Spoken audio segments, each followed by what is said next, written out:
Still, the more varied. Yes. Okay. So we have to read it. So Sunki, you can start reading. Yes, I will read it. Okay, go ahead. Still, the more varied and most intimate experience of divine love cannot come by the pursuit of the impersonal infinite alone. For that, the Godhead we adore must become near and personal to us. It is possible for the impersonal to reveal within itself all the riches of personality when you get into its heart, and one who sought only to enter into or to embrace the infinite presence alone may discover in it things he had not dreamed of. The being of the divine has surprises for us which confound the ideas of limiting intellect. But ordinarily, the way of devotion begins from the other end. It starts from and it rises and widens to its issue by adoration of the divine personality. The divine is a being and not an abstract existence or a status of pure timeless infinity.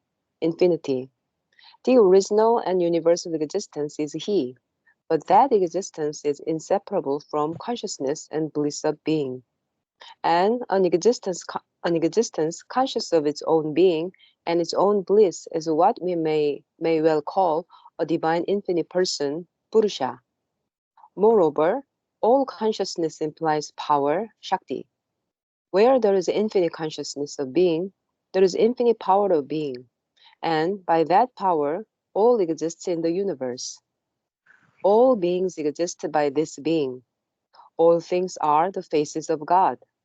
All thought and action and feeling and love proceed from Him and return to Him. All their results have Him for source and support and secret goal.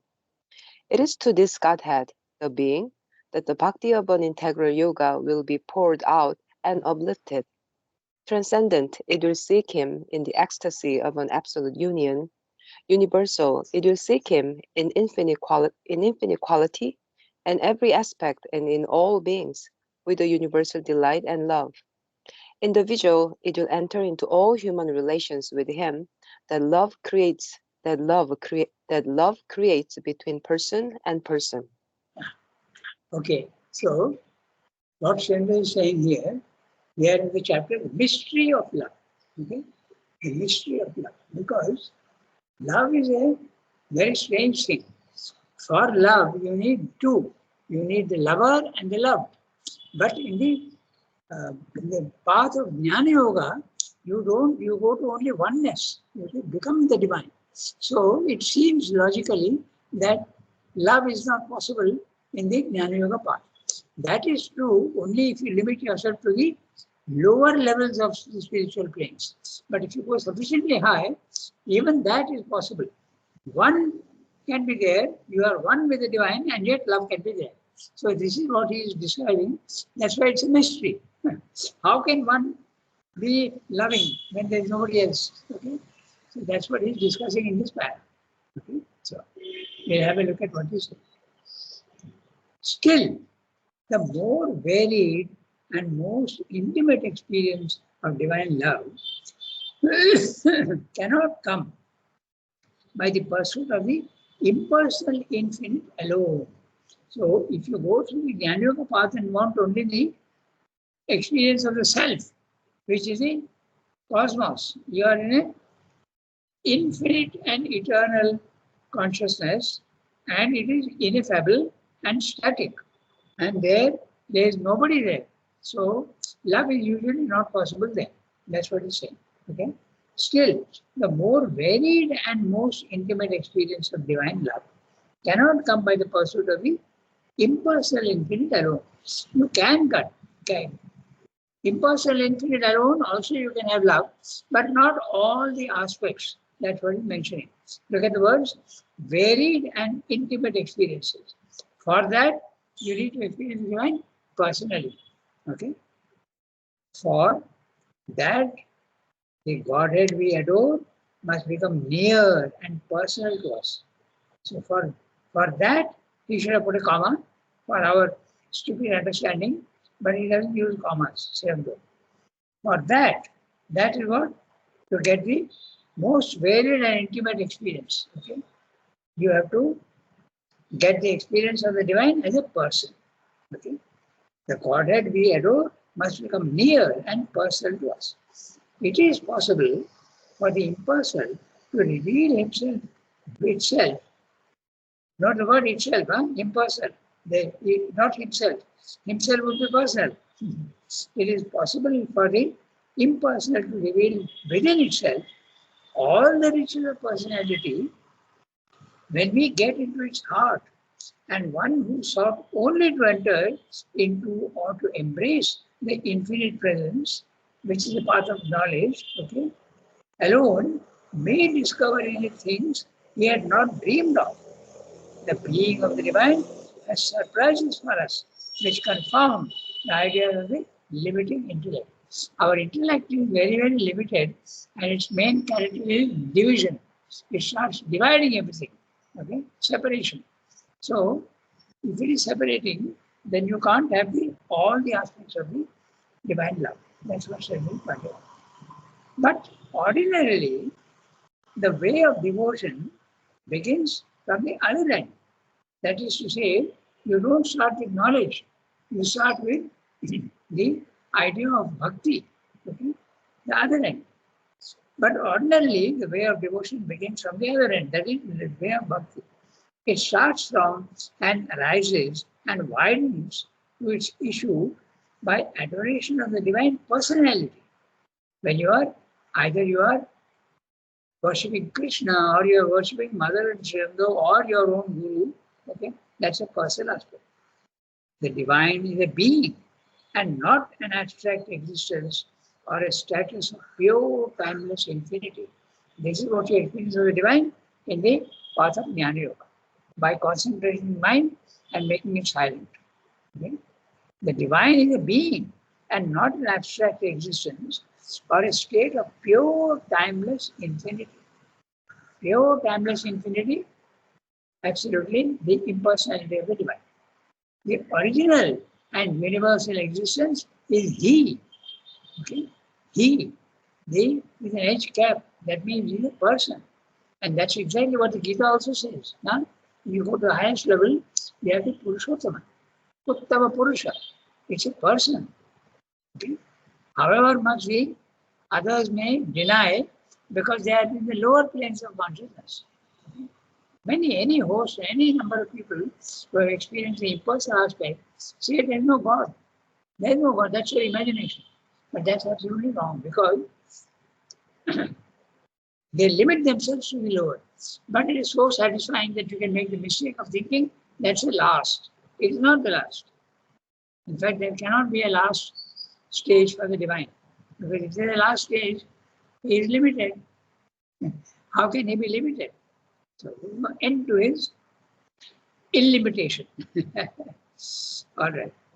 The divine is a being and not an abstract existence or a state of pure timeless being.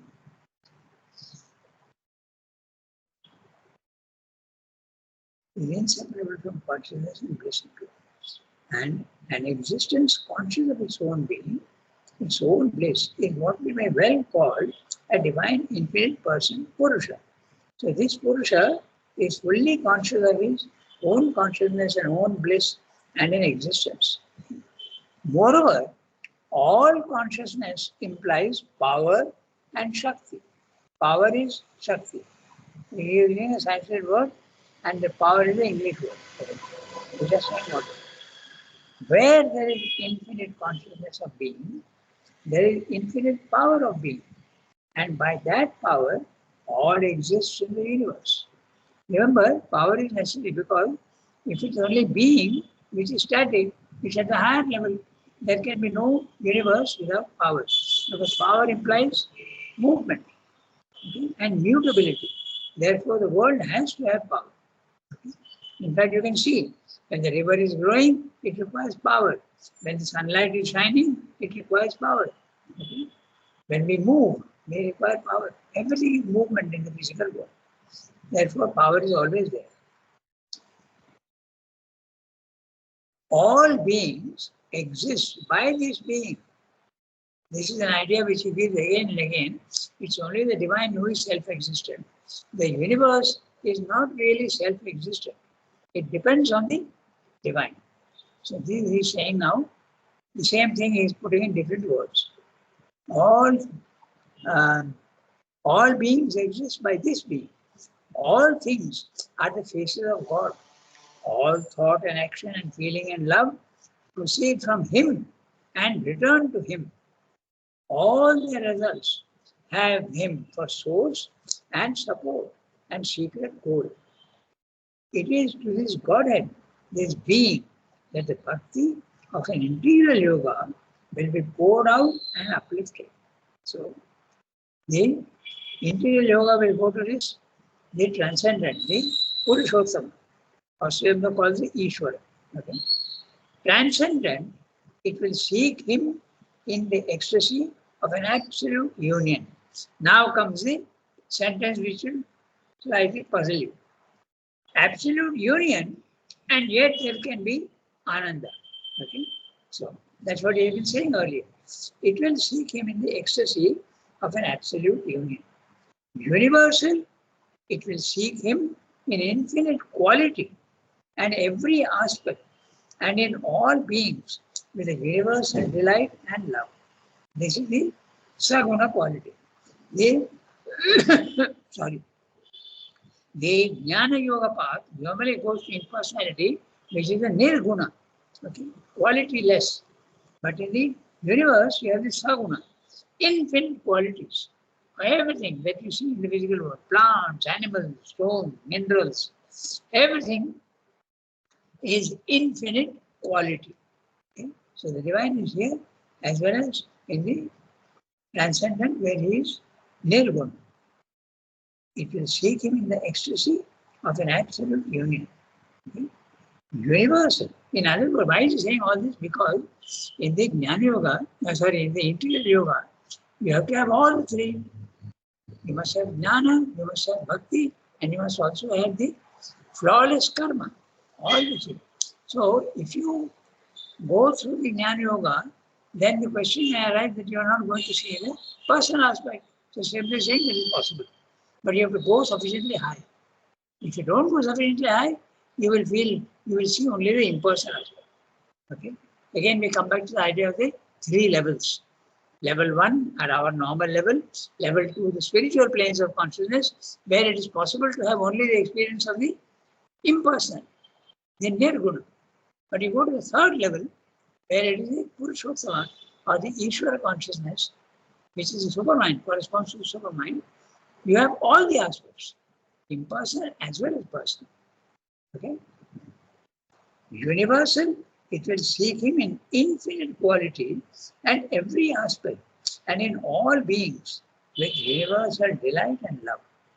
Individual, it will enter into all human relations with Him that love creates between person and person. In other words, his last sentence is what he's saying is that you have to experience the divine transcendentally, that means impersonally. You have to see Him in the universe, okay, also with the Saguna, and you have to enter also into each person, individual. So at all the three levels, transcendent, cosmic, and individual, you have to experience the divine.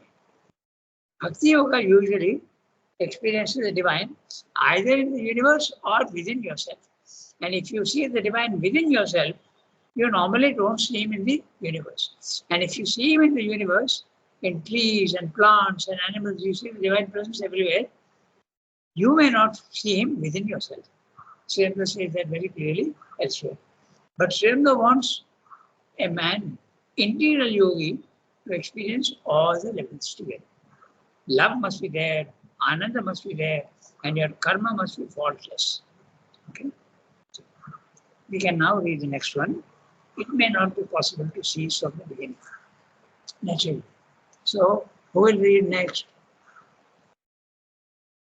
Kiran, you have not read for a long time. Would you like to read? Yes, Ranga. Go ahead, read. It may not be possible. It may not be possible to seize from the beginning on all the complete integrality of that which the heart is seeking. In fact, it is only possible if the intelligence, the temperament, the emotional mind have already been developed into largeness and fineness by the trend of our previous living. That is what the experience of the normal life is meant to lead to by its widening culture of the intellect, the aesthetic and emotional mind, and of our parts too of will and active experience. It widens and refines the normal being so that it may open easily to all the truth of that which was preparing it for the temple of its self manifestation. Ordinarily, man is limited in all these parts of his being, and he can grasp at first only so much of the divine truth as has some large correspondence to his own nature and its past development and associations. Therefore, God meets us first in different limited affirmations of his divine qualities and nature. He presents himself to the seeker as an absolute of the things he can understand and to which his will and heart can respond. He discloses some name and aspect of his Godhead. This is what we called as yoga, the Ishat, the Ishta Devata, the name and form elected by our nature for its worship, in order that the human being may embrace this Godhead with every part of himself. It is represented with a form that answers to its aspects and qualities, and which becomes the living body of God to the adorer. These are those forms of Vishnu, Shiva, Krishna, Kali, Durga, Christ, Buddha, which the mind of man seizes on for adoration. Even the monotheist who worships a formless Godhead yet gives to him some form of quality, some mental form or form of nature by which he envisages and approaches him. But to be able to see a living form, a mental body, as it were, of the divine, gives to the approach a greater closeness and sweetness. Okay, so let's see what he's saying.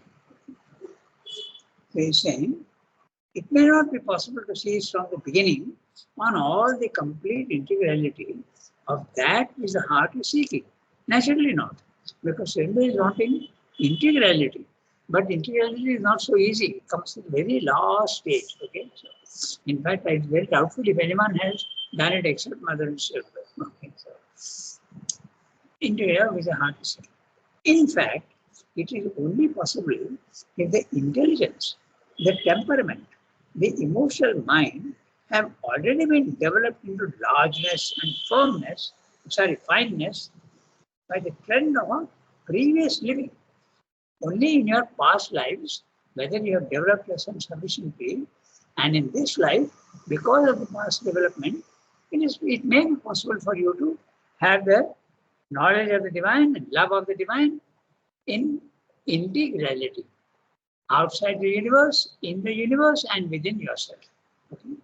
Yeah, transcendent, cosmic, and individual. That is what the experience of the normal life is meant to lead to by its widening culture of the intellect, the aesthetic, the emotional mind, and of our parts too of will and active experience. Okay?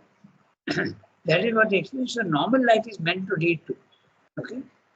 Normally, we are living, you have to develop your mind and your heart and everything. Okay? So, it widens and refines the normal being so that it may open easily to all the truth of that means the impersonal, okay? That, okay? Which was preparing it for the temple of its self-manifestation. So what is this temple? The temple of the human body so that he can manifest himself in that. So that and that's exactly what happened to Sri Aurobindo in November 24th. Sri Krishna descended into Sri Aurobindo, who had become a temple, a clean and absolutely pure abode pure house for the divine to enter in. Ordinarily, man is limited in all these parts of his being. He is limited in mind, he is limited also in his heart, and is very obviously limited in the body. And so, he can't experience the divine fully. And he can grasp at first only so much of the divine truth as has some large correspondence to his own nature and his past development and associations. Therefore, so we can explain this in another way also. If you are all of us are vessels, okay? We have got characteristics and we have got, so let us say that my Aadhaar is vertical and blue colored, okay? And got so much circumference, whatever it is. Somebody else has got a square shape and is red color. Now the divine when is entering, he will automatically take the shape and size and color of your Aadhaar. So you will experience the divine in your own way. That's what Sri is pointing out here. He can grasp so much of the divine truth as has some large correspondence to his own nature and its past development and associations. Your past lives also matter very much because what have you developed? What ideas have you developed in the past? That has to continue. Therefore, God meets us first in different limited affirmations of his divine qualities. Now the word affirmation means with qualities. That means he is talking about the saguna, gunas. You sometimes imagine the divine to be merciful, or you may imagine the divine to be vast, okay, and like a king. So according to your conception, he will affirm himself. But all these are with qualities. Okay? The limited negations would be the impersonal aspect. Okay? So when he uses the word affirmation, he means very clearly the personal aspect of the divine qualities and nature. He presents himself to the seeker as an absolute of the things he can understand and to which he will and heart can respond. He discloses some name and aspect of his body. This is what is called in yoga the Ishta Devata. All families have an Ishta Devata. They worship also a small statue, and each one of them, all the families everywhere, even individuals, they approach to the Godhead is through somebody or other. As Shiva says later on, it could be Vishnu, Shiva, Krishna, Kali, Durga, Christ, and both. And we can add also mothers and siblings names there. Okay, so these are forms, in order that the human being may embrace this Godhead with every part of himself, note that, not only mentally, but also vitally, and also even with his very body. Okay? If you remember a line in Savitri, stunning line, he says, even the body will remember God. Okay? So that's why he's saying in every part of himself. Even the body will become conscious of the divine.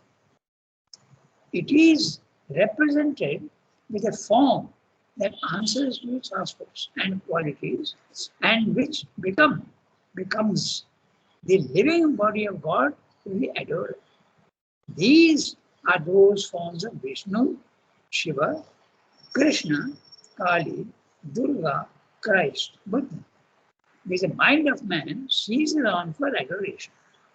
Even the monotheist is one who says that there is only one ultimate impersonal infinite and no forms.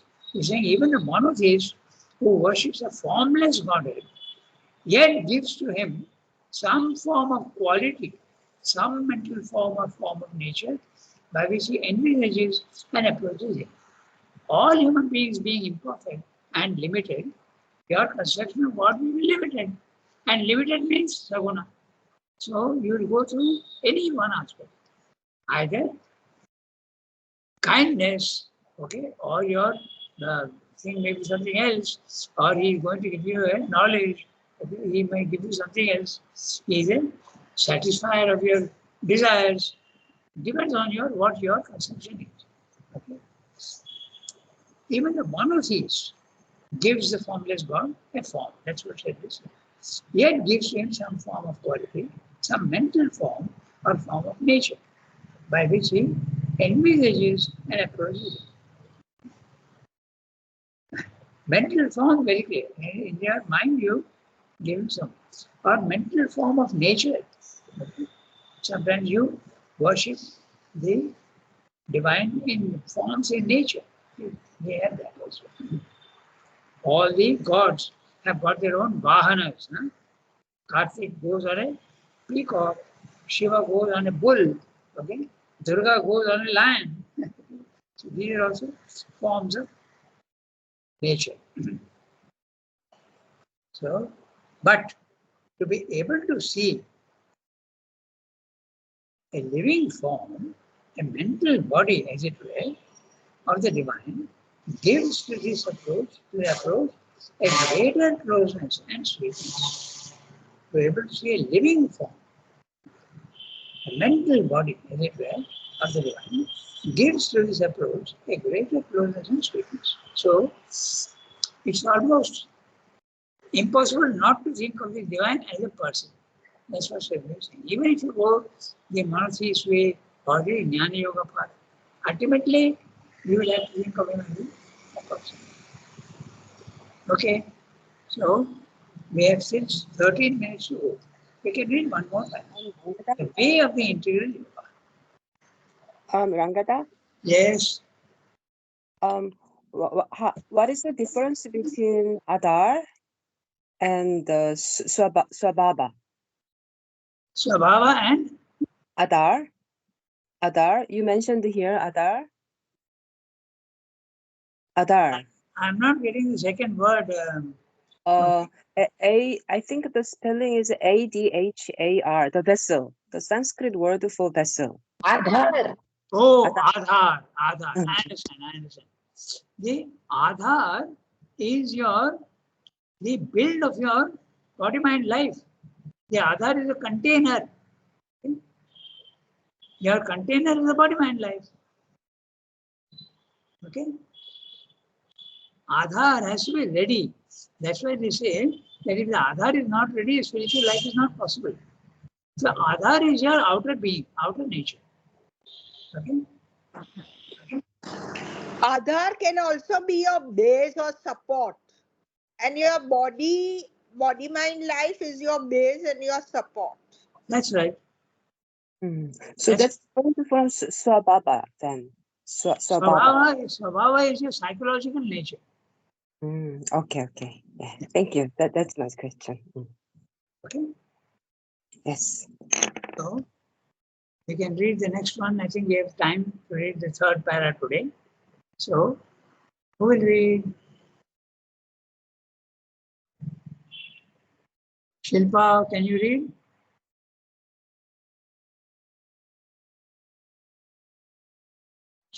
I can read if you want. Okay, yes, fine. Go ahead. Oh, sorry. Shilpa can read. No, it's okay. Okay, Shilpa, go ahead. Okay, thank you. The way of the integral yoga of bhakti will be universalize this conception of the deity, to personalize him intimated by a multiple and an all-embracing relation, to make him constantly present to all the being and to give up, surrender the whole being to him, so that he shall dwell near to us and in us and we with him and in him. Manana and Darshana. Manan and Darshan, constant thinking of him in all things and seeing of him always and everywhere is essential to this way of devotion. When we look on the things of physical nature in them, we have to see the divine object of our love. When we look upon man and beings, we have to see him in them and in our relation with them, to see that we are entering into relations with forms of him. When breaking beyond the limitation of the material world, we know or have relation with the beings of the planes. Still, the same thought and vision has to be made real to our minds.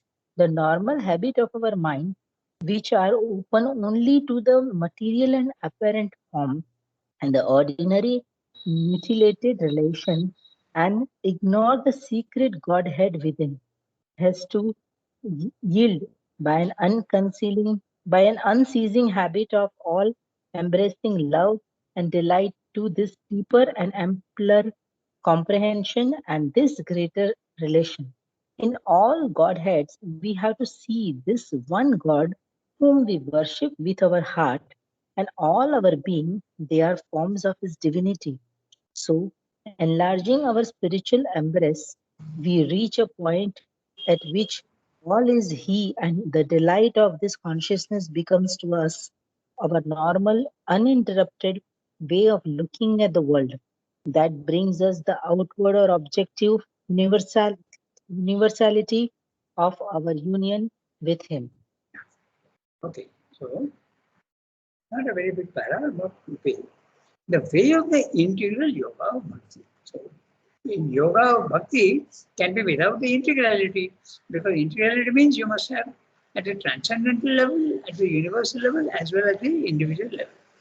The way of the integral yoga of bhakti will be to universalize this conception of the deity that you are there, Ishta Devata. So, if you are thinking, let us say, of mother, you have to try and see mother everywhere. In your mind, as well as in your sight. Okay. Obviously, you can't see mother everywhere, but you must try and see her everywhere in your imagination. Then that will make it a reality. As I was saying, one of my students the other day, when you are riding a scooter, think that she is there as a pillion rider with you. Okay. When you are walking, think that she is there walking by your side. Okay. Everywhere, wherever you see, try to see her. That's what he's saying. So, the way of the integral yoga bhakti will be to universalize his conception of the deity, to personalize him intimately by a multiple and an all-embracing relation, to make him constantly present to all the being, and to devote, give up, surrender the whole being to him, so that he shall dwell near to us and in us, and we with him and in him. So we with him, note that, okay? With him, as though he is always there with me, walking along with me, okay? And we are having a conversation with him all the time. Okay? That's a very powerful method. Whatever is there, you want talking to him or to her. Okay? Manana and Darshana. The first movement is usually Manana, Shravana, Nididhyasana. Okay? Manana is thinking of him all the time. Shravana is hearing of him all the time. When you are in a satsang, or you are in a group which is thinking all the time of yoga only, then you are hearing about him. And Nididhyasana, try to establish him in all your activities. But now, once that is there is the second stage. Manana and Darshana, try to see him everywhere. And finally, you will see him everywhere. That's the thing, Darshana. First of all, the seeing can be in your mind, but ultimately it will become a seeing, an objective seeing. A constant thinking of him in all things, that's manana. And seeing of him always and everywhere is essential to this way of devotion. Which way of devotion? The integral way of devotion. Okay? When we look on the things of physical nature, in them we have to see the divine object of our love. There you are, very clear. When you look on the things of physical nature, okay, you are seeing your position, okay, your whatever it is, whatever you possess. So in them we have to see the divine object of our love. So even if I am using a pen, for instance, for writing, I must think of it as though it is for my love of the divine that is being given to me, and even I must take care of him, because it is itself, the instrument itself is the divine. So I must take care of him. Everything will become totally different when we think of it in that way. When we look upon men and beings, we have to see him in them and in our relation with them, to see that we are entering into relations with forms of him. Okay.